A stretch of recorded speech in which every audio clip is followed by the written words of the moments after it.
The following is a remembrance by Ray Hardee, who lived from 1929 to 2021 of Asheville, North Carolina. His daughter, Marla Hardee Milling, has carried on her father's literary legacy with contributions to the Great Blue Ridge Country magazine starting in 1989. Here is Hardee's recollection of the Great Gatsby author and voice of 1920s America F. Scott Fitzgerald. F. Scott Fitzgerald was not without problems during his 1935 stay in Asheville's Grove Park Inn. His wife Zelda was seriously ill. His novel Tender Is the Night, published in 1935, received bad reviews and sales were poor. His debts were great and his drinking problem was awful. There were long periods when he could not control his nerves or concentrate on his writing. He longed for the past, for the 1920s when Zelda had her health and they were living on the French Riviera in fun and luxury. Zelda was dancing on tables to Louisiana jazz she brought to the continent, and he, Scott, was receiving fame and fortune from his novels. He was to discover he could never return to this life again. Fitzgerald went to Asheville to look for a place of anonymity, a place to collect his thoughts.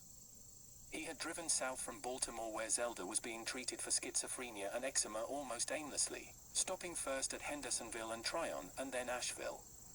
In a cruel joke, he was tracing his honeymoon path with Zelda, where they stopped at hotels outside of Richmond that contained real alligators, and Zelda wore a pink dress. He suggested to friends he picked Asheville for treating a mild case of tuberculosis. This was more fiction than fact. He had suffered a bad siege of the flu, but his real problem was alcoholism. William Johnson remembers his father Ulysses Johnson speaking of F. Scott Fitzgerald. Ulysses Johnson was the bell captain at Grove Park Inn while Fitzgerald was there. Fitzgerald was very courteous, Johnson says. He autographed some books for my father. Fitzgerald always stayed in the same suite of rooms at the Grove Park Inn, numbers 441 and 443. One housekeeper remembers a co-worker taking out baskets of typed paper daily while cleaning the suite. She was also taking out a lot of empty beer bottles, 30 a day. Tony Butita, who wrote After the Good Gay Times in 1974, recounts some of Fitzgerald's experiences in Asheville in the summer of 1935. Butita operated a small bookstore in the old George Vanderbilt Hotel where he first met Fitzgerald. They became more than acquaintances, but less than friends. It is worth noting that even in his difficulty, Fitzgerald turned to a single oasis: books. Fitzgerald needed someone to talk to, sounding bored. Butita, a struggling young writer, was impressed with Fitzgerald and very honest with him in their discussions. Fitzgerald had an affair with a wealthy married woman who was staying at the Grove Park Inn. He called her Rosemary, not her real name, after his character Rosemary Hoyt in the failed Tender Is the Night. Rosemary had come to Asheville with her sister, who had a nervous condition. Rosemary, whose husband had remained at their home in Memphis, was prepared to leave her husband for Fitzgerald. She offered to pay Fitzgerald's expenses for his wife Zelda and his daughter. Did Fitzgerald accept her offer? Fitzgerald was attracted to Rosemary but realized the situation could not endure. However, he could not break off the affair.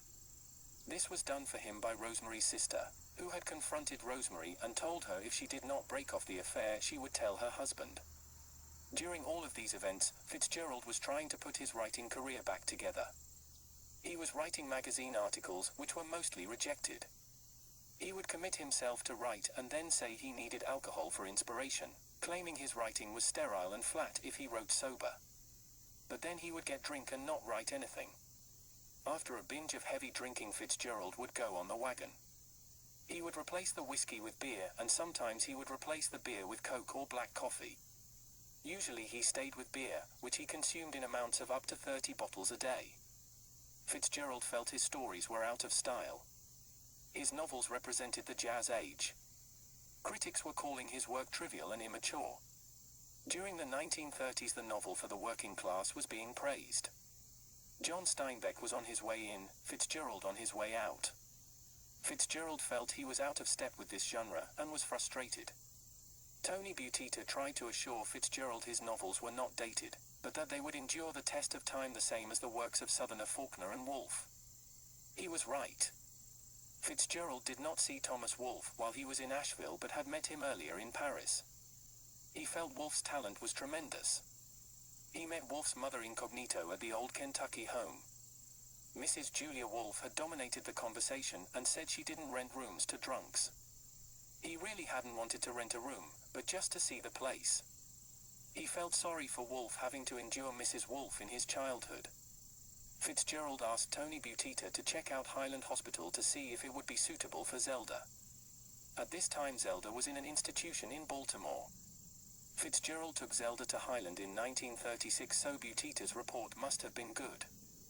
Zelda stayed there for several intervals until her death there in a fire in 1948, which you can learn more about on this channel.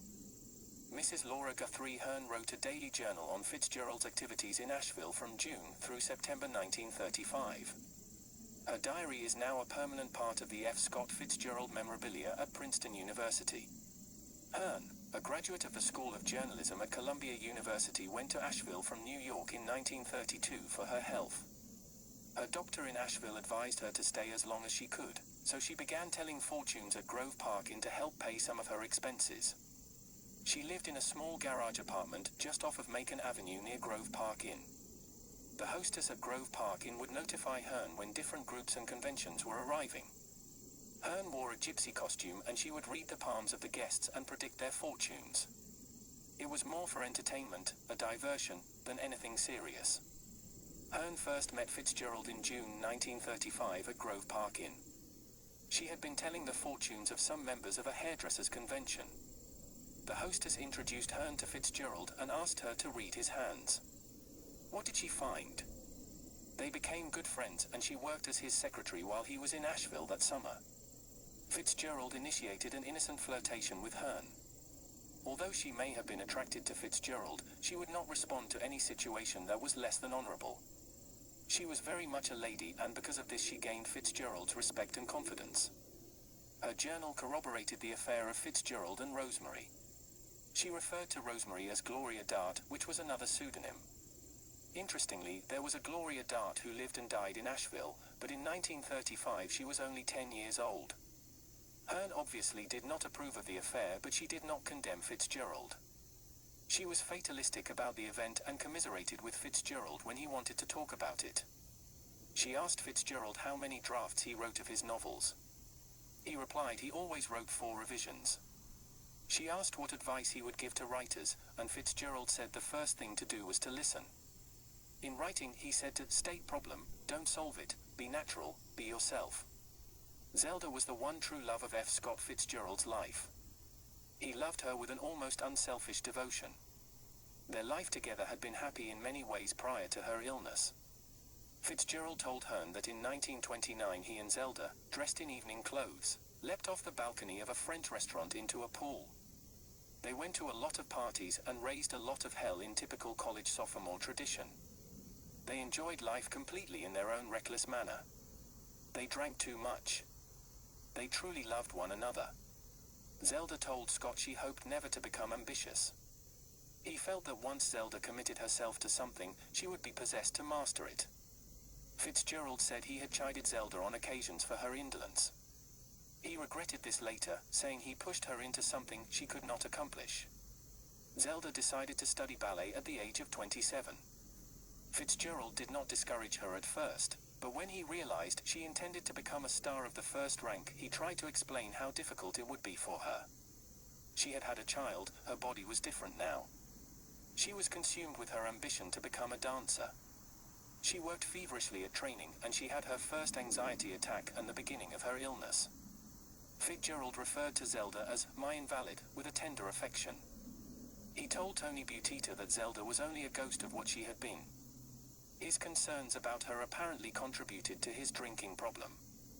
In Asheville, he had pressure to continue his work in order to meet his expenses, his Zelda's medical bills, his daughter's school bills. He was slowly beginning to believe that he could continue his writing, that he still retained his talent and it was secure. Writing was the one thing he knew how to do. He was a professional. Toward the end of 1935, Fitzgerald gained some control of his drinking and his writing improved. He sold 3 articles which appeared in the February, March, and April 1936 issues of Esquire. These were an account of his near breakdown in 1935. He was following his own writing advice. He also published Image on the Heart in McCall's in 1936 an account of Zelda and the French aviator, an alleged affair that nearly broke Fitzgerald. Asheville had been a place of solace for a troubled F. Scott Fitzgerald. He could never go home to his old lifestyle, but he did go home to a new realization of his writing.